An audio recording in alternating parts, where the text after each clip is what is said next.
The world of 200 million years ago saw some of the strangest animals that had ever lived.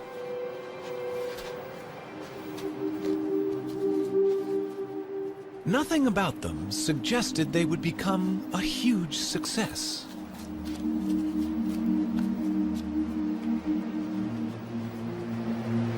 But these turtles were among the first of Earth's great dynasties of reptiles.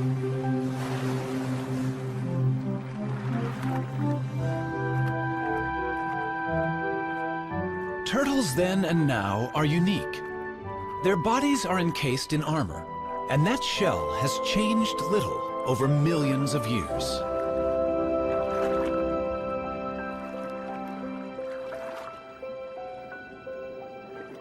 Varying greatly in size, they colonized most of the world. But wherever they live, the basic shape of a turtle's body remains the same. Some land-dwelling turtles, or tortoises, are quite small. Others have become famous as giants. Some long-necked types are at home in and out of fresh water. They and these shorter-necked turtles are known as terrapins.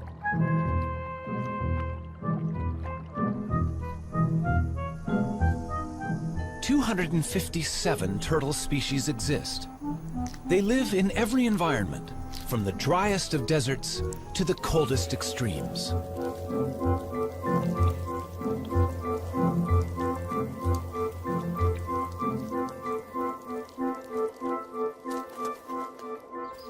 Some that are gentle vegetarians have become welcome visitors to our homes. Others hunt out of our view.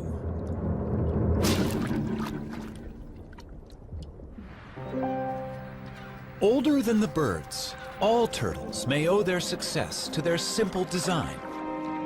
But what future is there for turtles living life in a shell?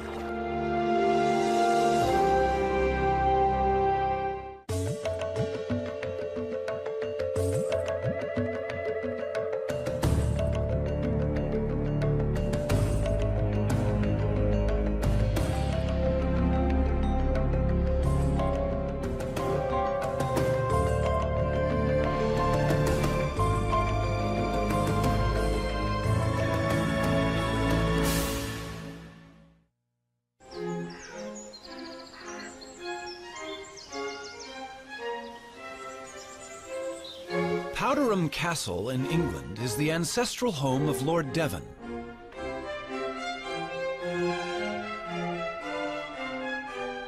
It's also the home of Timothy, a rather venerable tortoise. To the present lord, Timothy is the oldest member of the family. Timothy first came into our family in 1892, and he previously belonged to Captain Rutherford, who was a sea captain, and undoubtedly he was on board ship for quite a long time. And this has given rise to a number of myths about Timothy's beginnings, that he belonged to pirates and all this sort of thing, which aren't strictly true. He's outlived a number of Earls of Devon. I think at a quick count it's about 7. Or maybe I'm either the 7th or 8th that he's known. The suggestion is that Timothy is at least 162 years old. I think he mostly lives on sort of clovers and things, but his favourite really is strawberries. Now, my son, what about that?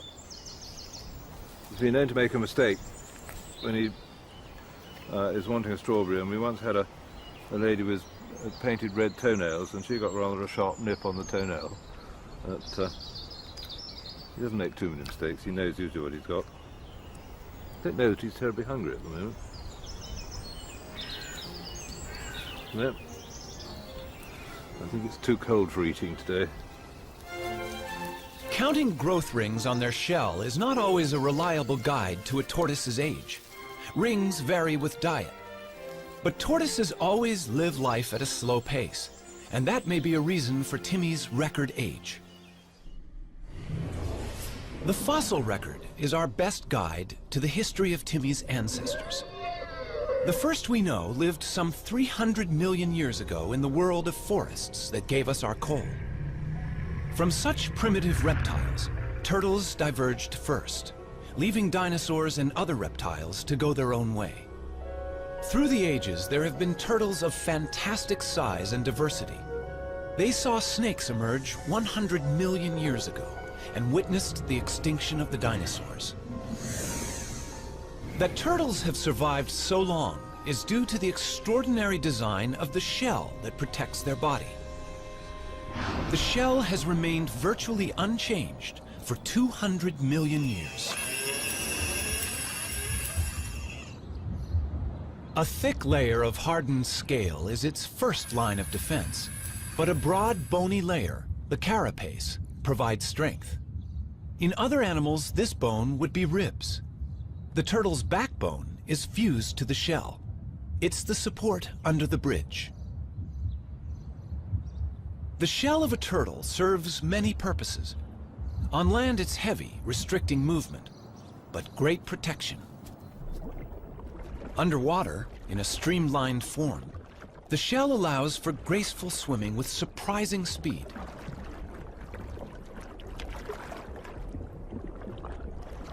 Power is provided by huge front flippers.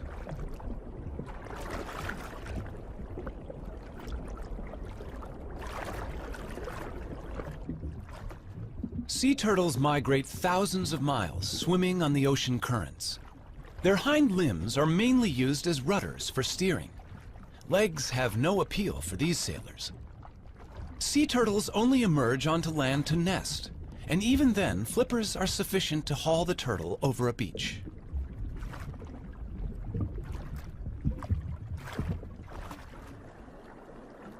Freshwater turtles, or terrapins, do have legs, with webbed toes to propel their streamlined shell. When feeding on the bottom of a lake or river, legs are more useful than flippers. And terrapins also climb out of the water, so their legs are essential.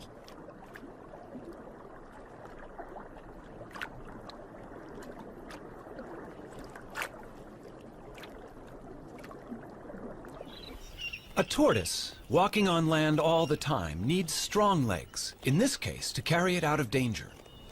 The pancake tortoise also has a flattened shell that's handy for fitting into crevices. A caracal can easily spot a meal in these cracks, but the shell of this tortoise, being flexible, can be tightly wedged in the rock. This pancake tortoise's casing defeats the inquisitive cat.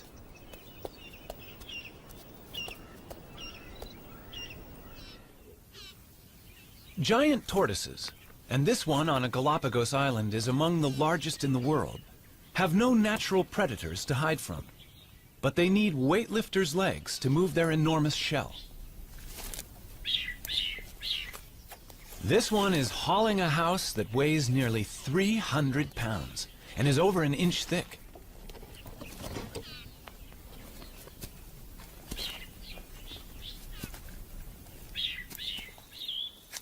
A tiny box turtle leads a far more troubled life in raccoon country, but its domed shell has a cunning device that usually outwits such hunters.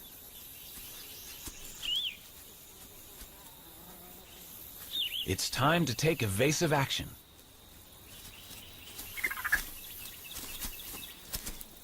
The shell is hinged. The drawbridge comes up, and all of the turtle, head, limbs, and tail, is safe inside its castle.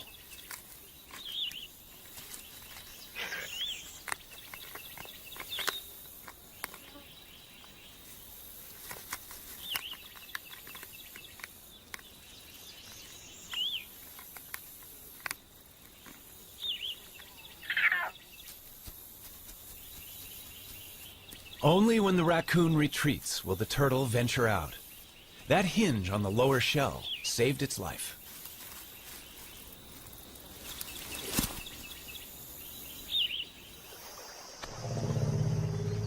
The turtle's shell has survived some huge challenges over millions of years.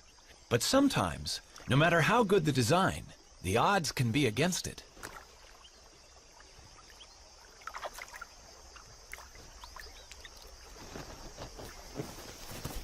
That is one lucky tortoise. Surviving the heat of a desert is a particular challenge for tortoises. They can only control their temperature by moving into and out of the sun. Dr. Jeff Lovich of the United States Geological Survey is radio tracking a desert tortoise on a wind farm in California.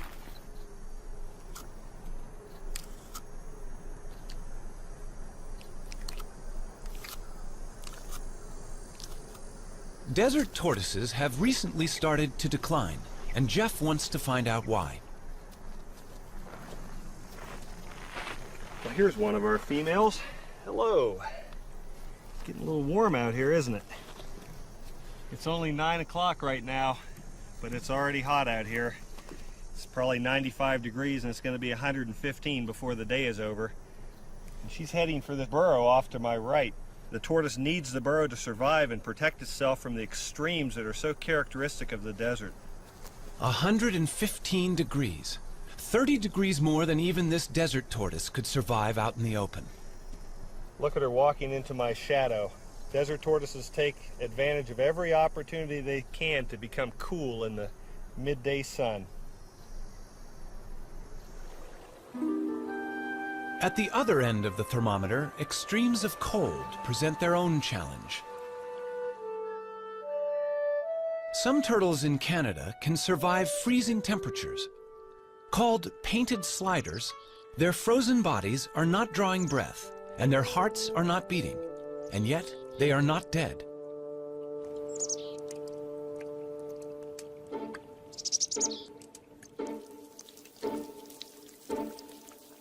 These hatchlings, born in August, freeze and unfreeze throughout the winter until the final thaw in spring. How the cells of their body survive this, nobody knows. Yet the painted sliders leave their nest and start active life unharmed.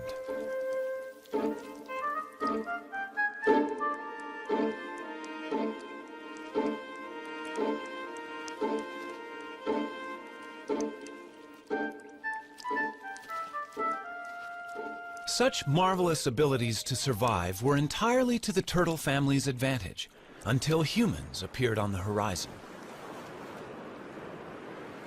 In the centuries before refrigeration was invented, it was sailors who took advantage of the turtle's special qualities. Since turtles can survive for several months without food, they could be carried aboard as a supply of fresh meat. Killing turtles for their tasty meat is a very ancient practice.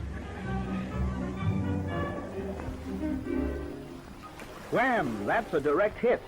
It's painless for the turtle, though, because we use a special kind of harpoon point, just enough of it to penetrate his tough layer of shell.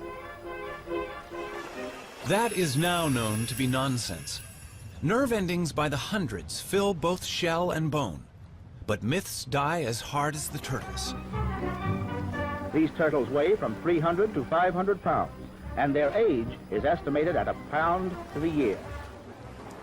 By the start of the 20th century, overexploitation had brought some kinds of turtles to the brink of extinction. Today, turtle soup and meat consumption continues despite international laws, which attempt to protect endangered turtles.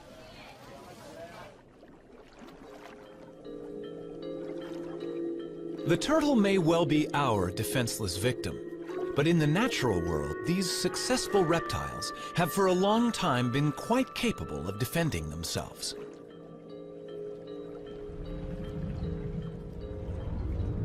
Tiger sharks and their relatives kill sea turtles in deep water. But in these shallows, this loggerhead turtle can turn the tables.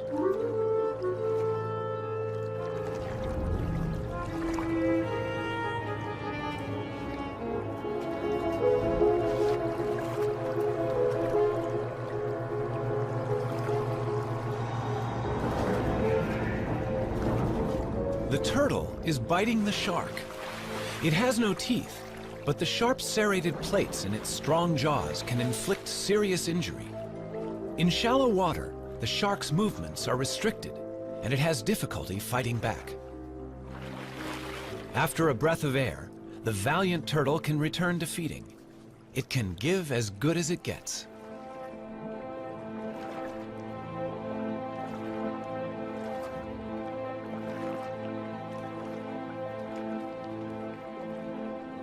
A loggerhead eats a variety of seafoods, but its beak is ideal for capturing hard-shelled prey.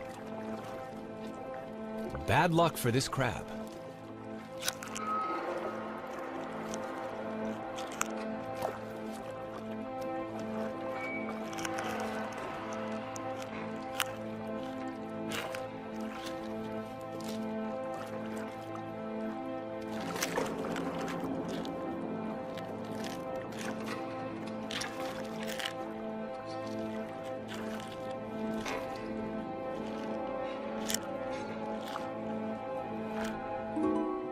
In freshwater, a camouflaged turtle is hunting. This is a mata. It will blend with the fallen leaves and wait for a fish to come within range. Then, it simply sucks them in.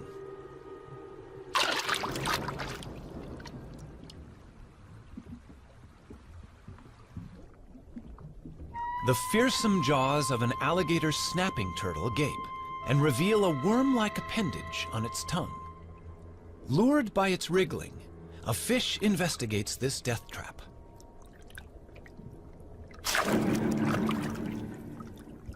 And there are even turtles that hunt together. Donald Stridham knows that visitors to the Swardini Reptile Park in South Africa are fascinated by the bloodthirsty terrapins he exhibits there. It's feeding time in the terrapin pool. You know, if I had to put my finger into this water, they would eat it. But I'm going to give them something else to eat, their favorite food, a little piece of chicken here. And if I lower that down, they're going to move towards this. Come, guys. Come on. You'll probably find that the red-eared terrapins come first. They are normally the more dominant, and here comes one now. You can see why it's called a red-eared terrapin. It's got the little red mark behind the eye. And look at that. He's a dominant one, so he will come first. And here comes one of the serrated hinged terrapins on the side here. And the rest of them are going to respond to the movement. In fact, they would have to eat in colonies. They can't easily, as you can see here, bite off a chunk of meat on their own. So they'd need to tear it amongst each other. They'd eat in much the same way as piranhas. So lots together, biting off chunks and pieces of meat. And you can see that happening right here now. Red ear's got a really good grip on it. They tear at the meat. This is all very necessary in nature. They clean up the place. They're in fact the aquatic hyenas.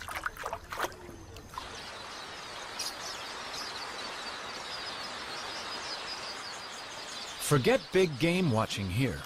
Keep your eyes on these little guys. Eating chicken on a plate in the reptile park is nothing compared with how these terrapins feed in the wild. The predator sizes up its prey, these quelea, which flock in the thousands. One terrapin grabs a bird. The others crowd in to snatch what they can.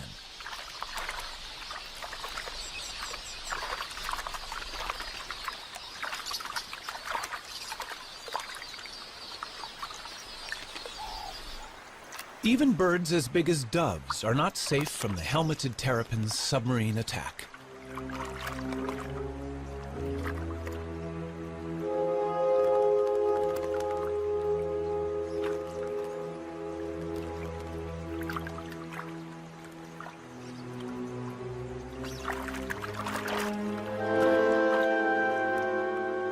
A lone terrapin could overcome the dove, but hungry rivals are on their way.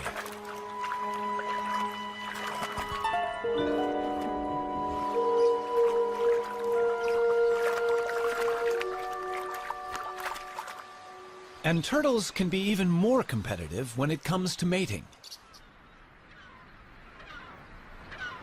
The birds of Dassin Island off the Cape Coast of South Africa share their tiny home not only with rabbits, but also with more than 10,000 tortoises.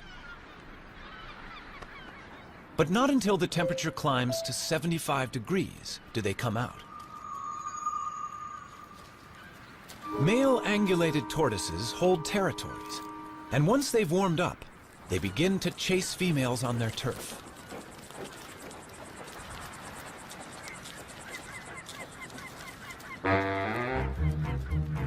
Once he's found one, he won't easily let her go. So far, so good, but he's chased her onto another male's territory, which will upset his plans.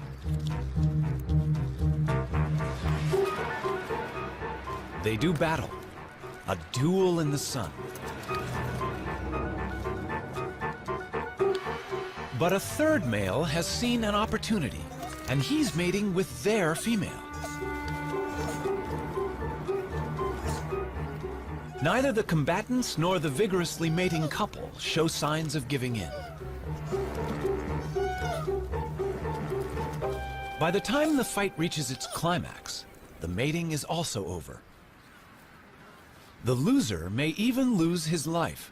He must right himself, or else fry in the sun.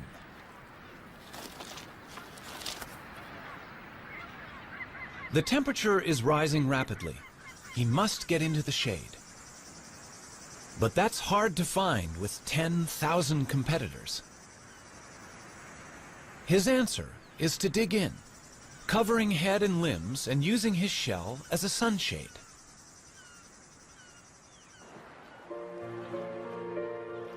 In tropical waters, temperatures are much the same all year round.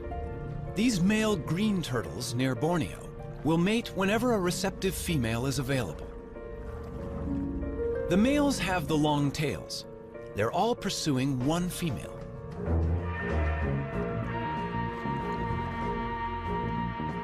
A male succeeds in locking onto her shell and mating with her. Rival males are surprisingly vicious in trying to interrupt his success. These powerful jaws can injure a flipper. And not only the mated male, but other rivals are also getting bitten. But to no effect. The desire to mate is strong, and only when he has succeeded will other males have a chance to take his place.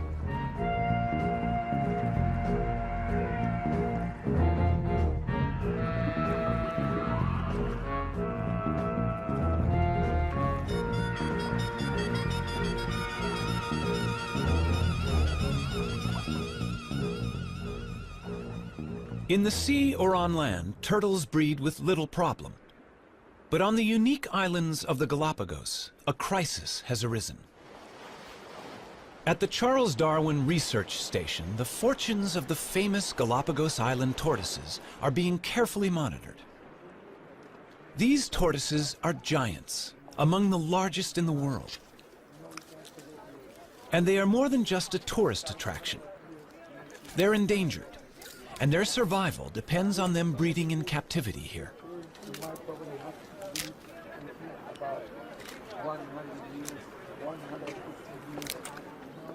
These baby tortoises are the hope for the future.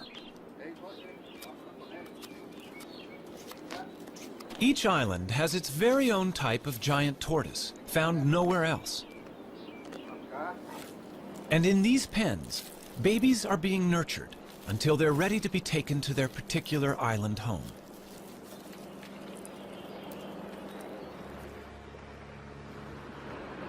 In past centuries, boats landed on each island to plunder the docile giants, killing or collecting them.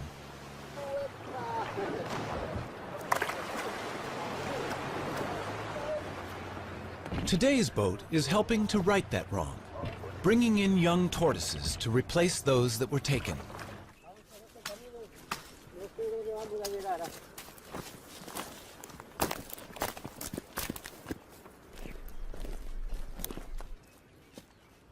This is the island of Hispaniola. The Hispaniola tortoise was once facing almost certain extinction. Now, the future arrives in a bag.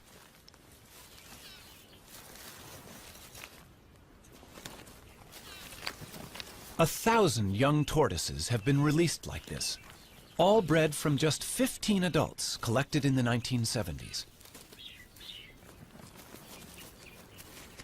They should be safer than they've ever been.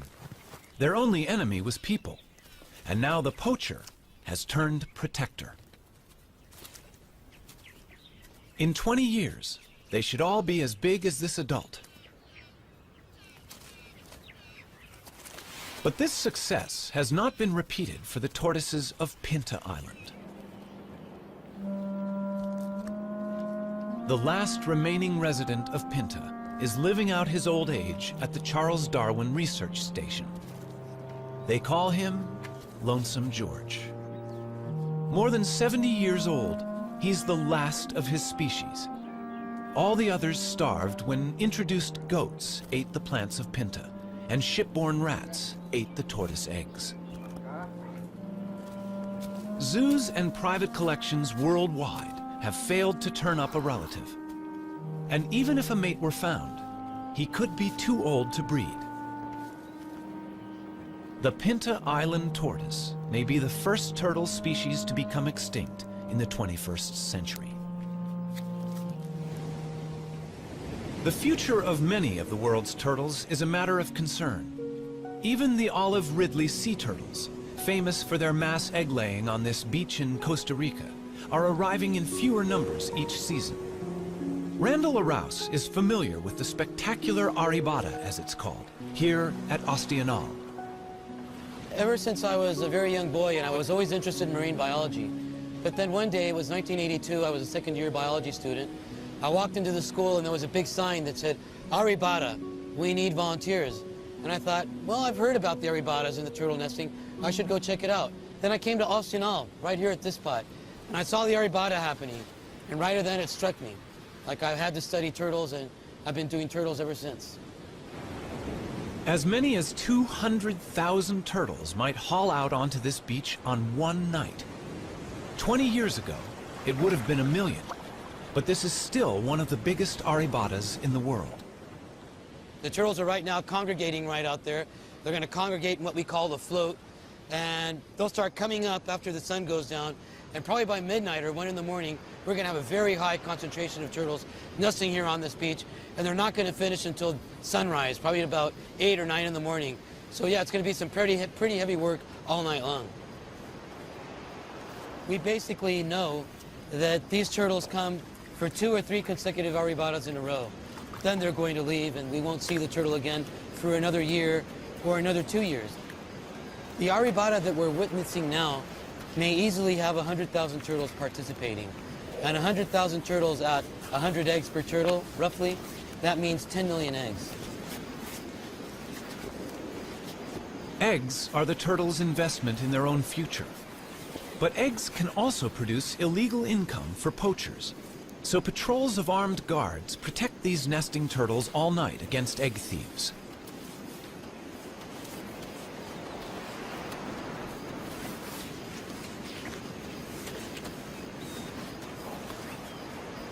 This female may have mated with several males offshore. So each of her 60 to 100 fertilized eggs may have a different genetic composition, which is healthy for the future of olive Ridley turtles. Randall can also inspect the health of an individual while she's laying. She seems to be unaware of him and in a kind of trance. He examines her gently for signs of disease or injury while she's in this curious, semi-conscious state. Just why she enters this trance is not yet known. The studies carried out on this beach indicate that roughly 8% of all the eggs laid on this beach will actually hatch and turn into little turtles. Now, that does not mean that these little turtles will turn into adults. A wild guess is 1 out of 100.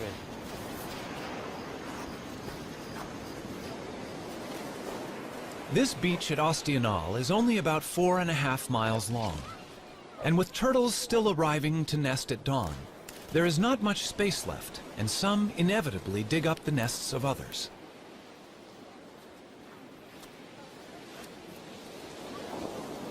Many eggs get damaged, and the loss is enormous. The collection of eggs is important for the local economy, but local people are only allowed to take them for the first 36 hours of an arribada. It's a conservation plan they're happy with. The community of Austinal protects their turtles in many ways. Probably the main way is they respect the management plan. There are rules as to when you can harvest, when you can't, and the community as a whole complies. You can only harvest the eggs for the first 36 hours. The eggs have to be packaged in a special way. There has to be receipts, there's all this paperwork. And the people of Austinal comply with all these rules and regulations to their very best. And they get a good harvest without harm to the turtles. Soft-shelled, the eggs travel well to a luxury market, where some are enjoyed over the bar in a pricey drink they call baka.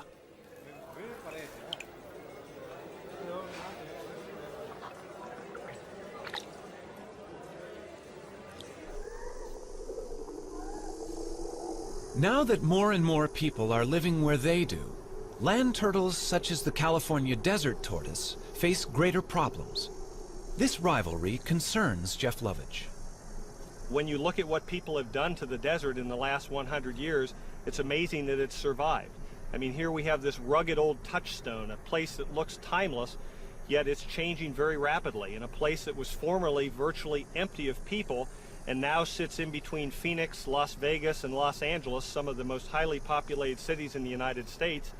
And we put roads in through the whole desert. We've driven over it in our motorcycles, our trucks, and our off-highway vehicles. We've encouraged the spread of exotic species of plants and animals that are changing the landscape of the desert very rapidly.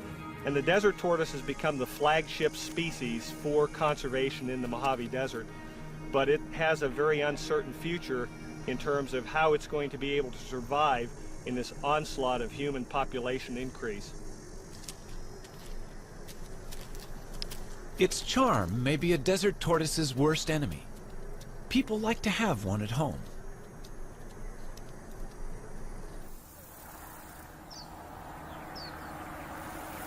Problems arise when the once loved pet outgrows its welcome.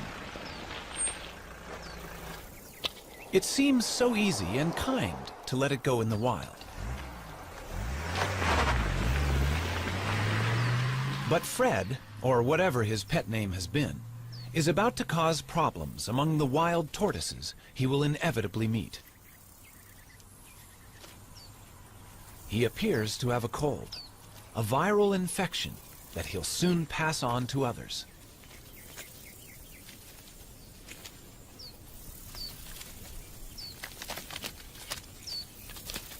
A whole population of desert tortoises may die because one unwanted pet was carelessly released.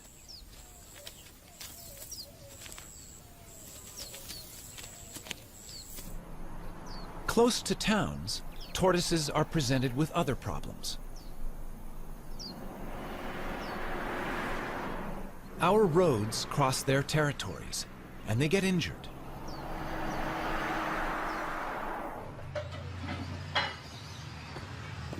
Very injured turtle. Another casualty for the vet. But this one is not from a traffic accident. Hi, what do we have here? Oh, let's have a look. Poor thing. Oh, looks like it's been chewed up by a dog or a coyote or some kind of a predator. Okay, this is just like dead skin, dead scales, so this doesn't hurt. This is just like peeling dead skin off. Fiberglass can be used to repair tortoise bodywork. Sometimes I feel like a cook when I'm doing this.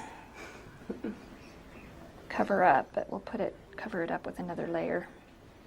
And it should do fine. Down there too. Because of the fact that it's clear, we can see through it and see what that tissue looks like in there. So if it ever got to a point where that tissue started looking bad, we'd be able to take this shell patch off and get in there and treat it. All right. Convalescence for that injured turtle is available here with Dan Touchstone of the San Diego Turtle Society. Turtles are able to survive much more severe injuries than a mammal because of their shell and a much slower constitution. Strawberry? Ah, come on, you want it. He also has orphans in his care. Unwanted pets. Morning, Puddles. All are pampered here. How you doing, big guy? Breakfast time for you. Yeah, there you go. Puddles, you were about the size of a walnut when we got you. Here you go. I know you're hungry. In Florida, turtles have acquired a special friend, Richard Moretti, who's a bit surprised by his new passion. I moved to the Keys in 1983 and started fishing. Everybody said, oh, you're so great, you came to the Keys to save the animals. No, I came to kill the fish. It just, living in the Keys changes you. You appreciate the environment a little more. Okay. Yeah. She'll be out here by the end of summer. And these are the new babies? Yep. Concerned about sick and injured turtles he encountered in the late 1970s, Richard set up the Florida Turtle Hospital and staffed it with a dedicated veterinary team. Well, she'd have to get a little larger, but yeah, she's swimming okay and she's eating just fine. I filled an old saltwater swimming pool with tarpon and grouper and snapper, and all the children that came to visit said, do you have any turtles? So in 1986, we went to the state of Florida and said, how do we get sea turtles? They said, well, the only way you can have them is to do something for them. And I said, well, what would you like us to do? They said, well, we need a rehabber. And they said, a rehabber, if a turtle gets hit by a boat, we take it to the vet and pay the bill. We buy the food and pay the bill. And when it's ready, we turn it out. I said, well, I can do that. And that was our very modest start of the Sea Turtle Hospital. Guys, eat Watch up. your legs. I got him. There he goes. Okay, that's perfect. Well, before I moved to the Keys, I ran a Volkswagen facility, and Volkswagens would come in broken, and my job was to find the best mechanics and the best parts. Well, this is the same. The turtles come in broken, and my job is to find the best vets and the best meds. It's the same, except now instead of having to give them the bill, I pay the bill, and that even makes it nicer. There you go. Thanks, Doc. And I didn't get too wet. This little tumor is the beginning of a virus that affects sea turtles around the world. This disease started 100 years ago. When we first started seeing it 15 years ago in the Keys, turtles would come in with a singular tumor like this.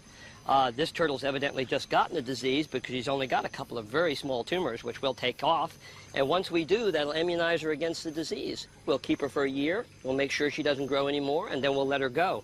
It appears to be a herpes virus, very similar to herpes simplex 1 and 2, and it's affecting turtles worldwide. Right now, all 8 species of turtles have a similar lesion. We haven't been able to get tissue samples to make sure it's the same virus, but we've gotten tissue samples from about half the turtles around the world, and all the ones we've been able to examine are about 95% positive to the same virus. Okay. Some turtles infected with this herpes virus arrive in a much more advanced stage of the disease. The team intends to do everything they can, but this turtle has been greatly weakened by the growths.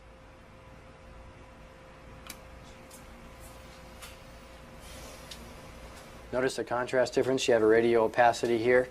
Notice it's not bone dense and it's not soft tissue dense. I'm concerned about these. We definitely need to go in and do the endoscopy and document that they're there with some digital photographs. Okay. And the reason, Sue, that we have her on her back like this is that way we don't accidentally poke into something like an intestine or a bladder. Here, so you know we're in. That's got to make her feel so much better. Okay, Gabe, here we go. I'm going to pass this directly in. There we go. The endoscope does not reveal good news. They can recognize large tumors within her body. In the wild, she may not have lived much We longer. have what we need. Okay, now we need to roll her back over because I need to put a suture in there. Suture in there? Okay. Well, that's not good news for this baby, unfortunately. Easy. They can do nothing for her except ease her pain and put her to sleep.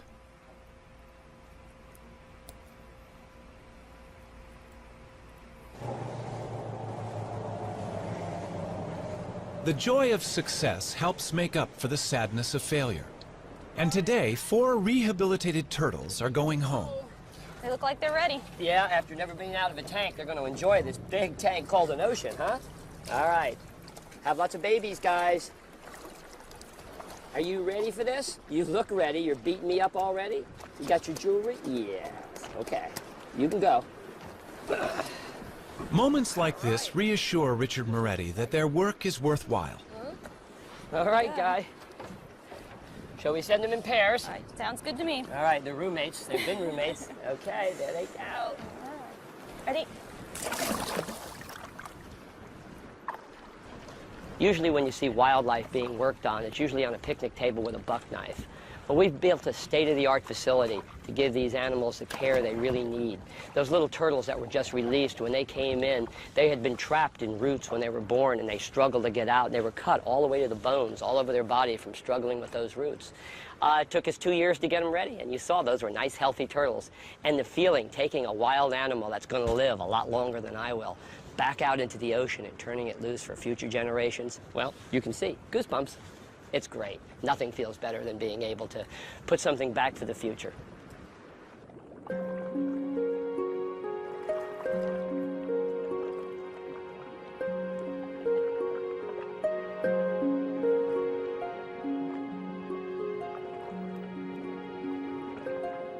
Every day, turtles can be seen enjoying the attentions of cleaner fish in the wild.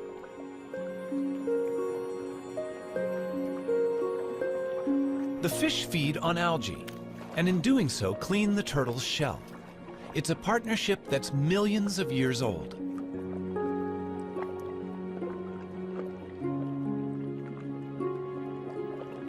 Generation after generation lived in what might have seemed a perfect world.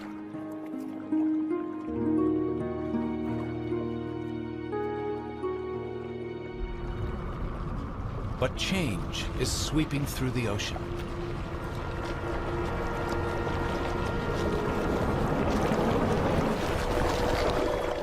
Commercial fishing puts nets into the sea, which can break loose and drift, catching much more than intended.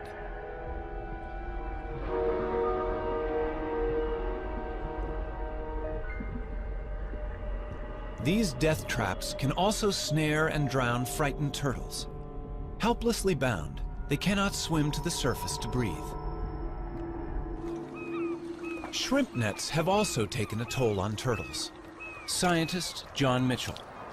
In the late 1970s and early 1980s in the southeast region of the United States, we estimated that approximately 40,000 sea turtles were killed incidental to shrimp trawling. And this problem created a need for either a shutdown of the fishery or the development of some apparatus or a technique to exclude the sea turtles from the trawl.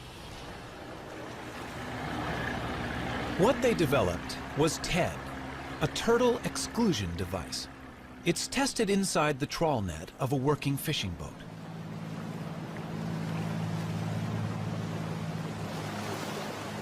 The net is being dragged behind the boat, and the TED is fixed inside the net at the end.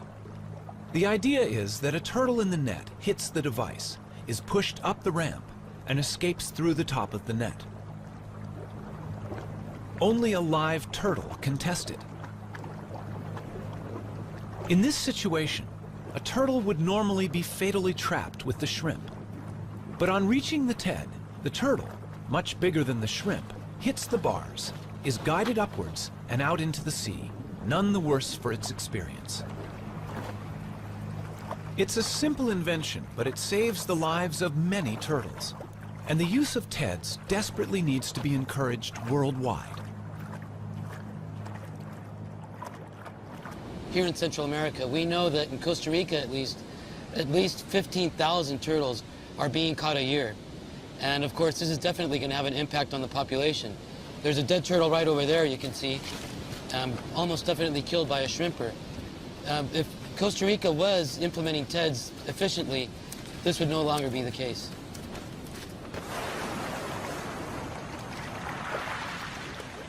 In the sands of this beach at Ostional, the olive Ridley turtles have been developing for some 60 days.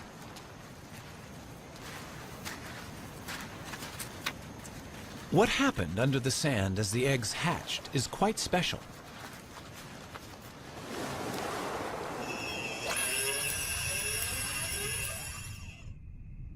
The eggs at the bottom of the nest hatch first. The hatchlings climb to the top of the chamber, and down below, sand fills the space they left. As more hatch, the floor is gradually lifted to just below the surface, and the hatchlings emerge together.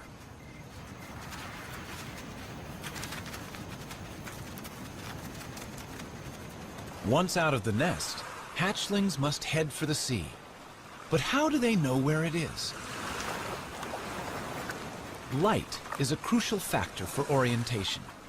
The sea is always brighter than the land. It's thought that when they are grown, these turtles will return to this very same beach to lay their eggs.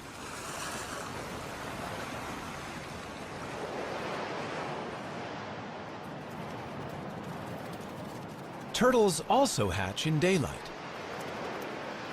Most race directly for the ocean, but they can now be seen by predators. Theirs is a lonely and dangerous journey.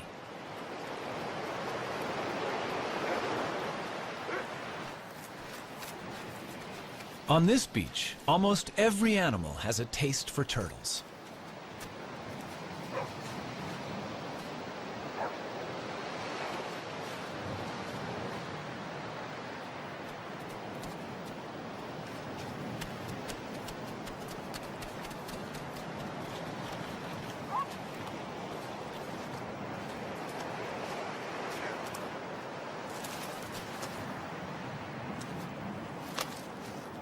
But predators, such as this black vulture, don't always get to eat their fill.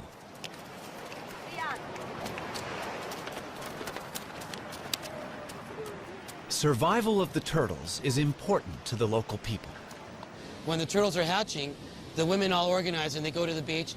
They shoo the predators away to make sure that the little turtles can make it into the water. They try to make sure that all these little turtles make it to the water safely, because of course it's to their best interest to make sure that these little turtles make it to the water. They eventually turn into adults and come back and participate in an arribada 10 years down the road.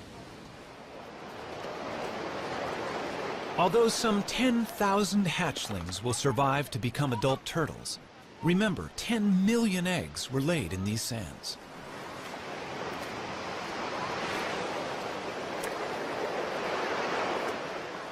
With a little help, these youngsters will be out to sea, where they will drift away on the currents.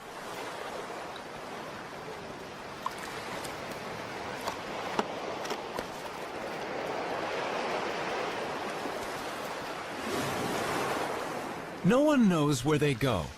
Perhaps they hide from ocean predators among floating seaweed, where they can safely feed and grow. But it will be 15 to 20 years before they return to these waters. Before people ever began helping turtles to survive, alligators had been unwittingly doing so for millions of years. Young red-bellied turtles are hatching from eggs laid in the alligator's nest. The rotting heap is warm and humid, as good for incubating turtles' eggs as it is for hatching alligators. Both stand to gain. Alligators eat a good many adult red-bellied turtles.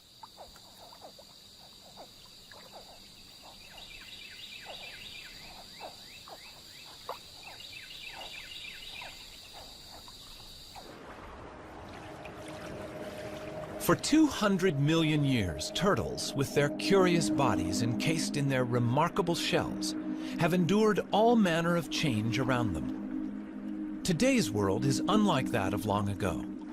The oceans are threatened by human pollution and greed.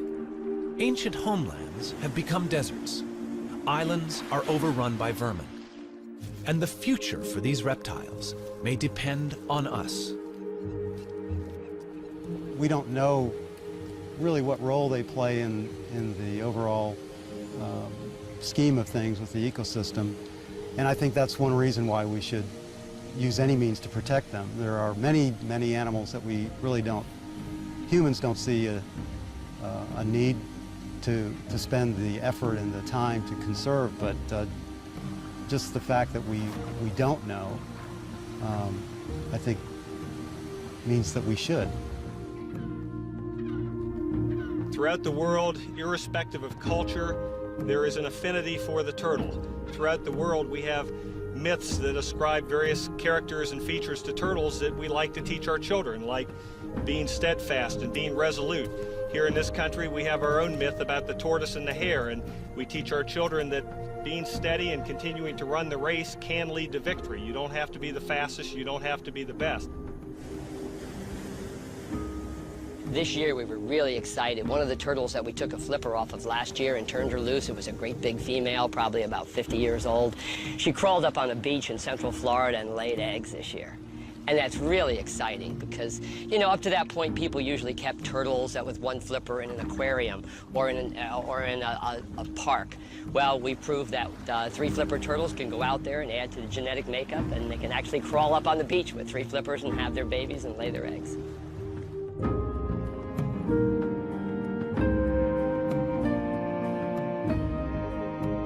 They're 200 million years old. Those are living fossils that we put back in the ocean. And hopefully with a lot of help from our friends that help us work on turtles, we'll see them into the next millennium. But it makes you feel really good. You know, we use so much of our assets and our environment up. It's so nice to put something back for the future.